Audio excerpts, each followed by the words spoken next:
પુરુષાર્થ વિદ્યાનિકેતન ખાતે ભાણવડ તાલુકા યુવા ઉત્સવ 2024નું આયોજન કરવામાં આવ્યું હતું।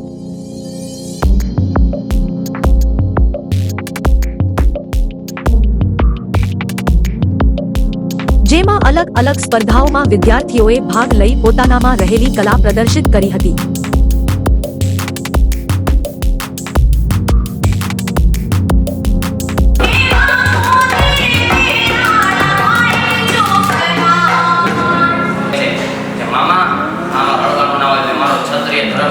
ગાયોની માટે બલિદાન આપ્યું છે આના માટે તો બાપ કાળા હોવા દે તું તે રાડી પાડી ઓ